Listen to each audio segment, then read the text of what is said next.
Kwa nini benki wanakupenda zaidi ukiwa na deni kuliko ukiwa na akiba? Usiondoke, kwani leo hapa Sauti ya Kurasa tunakuletea siri 3 kwa mpigo. Karibu.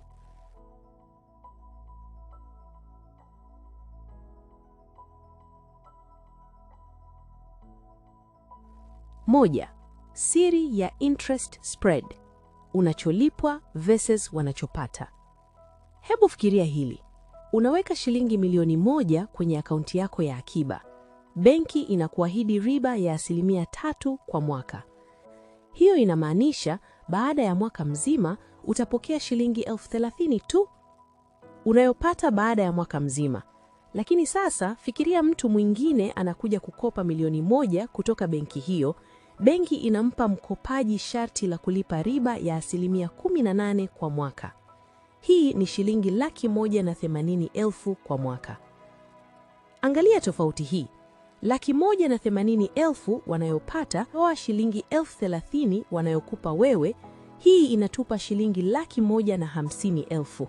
Hiyo ndiyo faida yao, faida ya interest spread.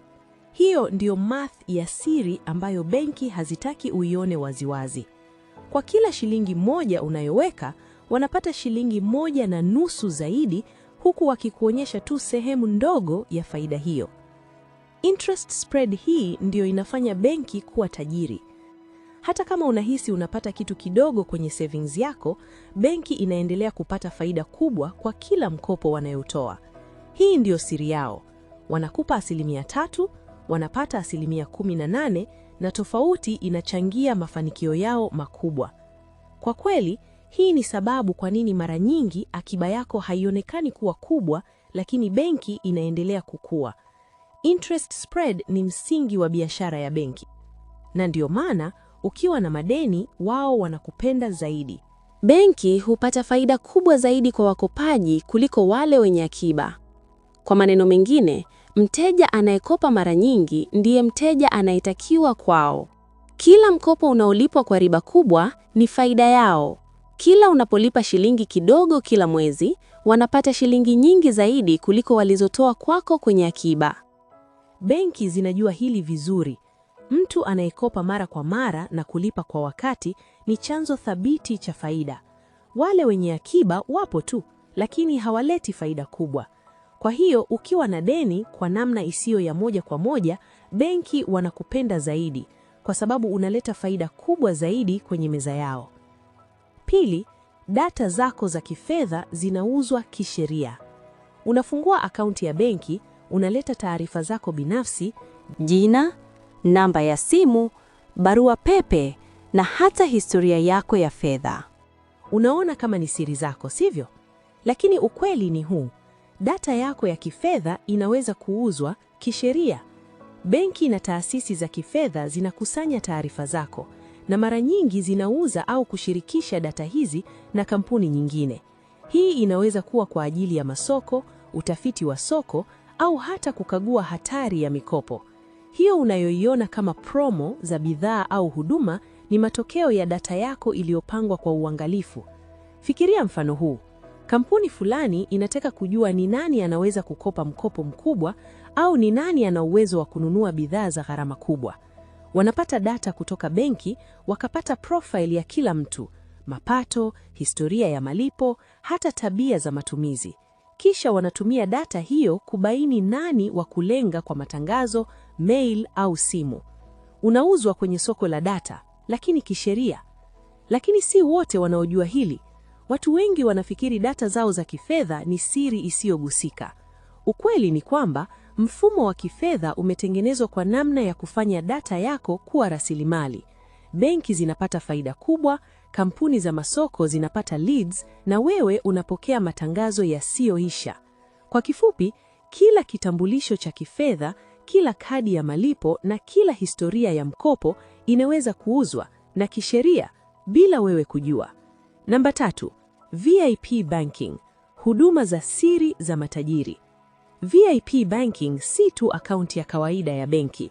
Ni huduma maalum inayotolewa kwa wateja wenye mali kubwa, na mara nyingi huduma hizi ni za siri na za kifahari ambazo hazipatikani kwa wateja wa kawaida. Kwanza, Wateja wa VIP banking wanapewa uhuru mkubwa na huduma ya kibinafsi. Hii inaweza kuwa na maana kwamba unapata mshauri wa kifedha binafsi anayekujali wewe pekee, kukusaidia kupanga uwekezaji, kuhamasisha faida na kudhibiti hatari. Katika baadhi ya benki, unaweza hata kupata riba maalum au interest ya chini kwenye mikopo au riba ya juu kidogo kwenye savings yako, yote kulingana na mpango wa VIP. Pili, VIP banking inajumuisha ufahamu wa siri wa kifedha. Hii inamaanisha benki inaweza kutoa huduma za kipekee za usimamizi wa mali kama kuficha mali, kupanga urithi au kuhamisha fedha kimya kimya kutoka nchi moja hadi nchi nyingine kwa njia salama. Hizi ni huduma ambazo hazionekani kwa wateja wa kawaida na mara nyingi hazina uwazi kamili. Tatu, wateja wa VIP banking mara nyingi wanapewa faida za kipekee kwenye uwekezaji. Benki zinaweza kutoa bidhaa za kifedha za kibinafsi, access kwenye soko la hisa la kimataifa au hata fursa za uwekezaji ambazo hazionekani kwenye akaunti za kawaida. Kwa maneno mengine, vipaji vya kifedha vinawekwa kando kwa matajiri. Pia, huduma hizi ni za siri na zenye faragha kubwa. Kwa mfano, benki inaweza kusimamia akaunti zako kimya kimya, kuzuia mtu mwingine kuona mapato au mali zako. Hiyo ndiyo sababu tunasema huduma za siri za matajiri. Ni huduma zilizoundwa kusaidia wateja wenye mali kubwa kuhifadhi, kuendesha na kuongeza mali zao bila kelele. Lakini si tu kwamba ni kifahari, pia kuna faida za biashara kwa benki. Wateja hawa wa VIP wanakuwa chanzo kubwa cha faida kwa benki kwa sababu wanashiriki katika mikopo mikubwa, uwekezaji wa thamani kubwa na mara nyingi hutoa ushirikiano wa kifedha wa muda mrefu.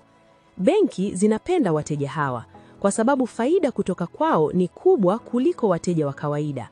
Kwa kifupi, VIP banking ni zaidi ya akaunti ya benki. Ni mfumo wa kifahari, binafsi na wa siri unaolenga wateja wenye mali kubwa.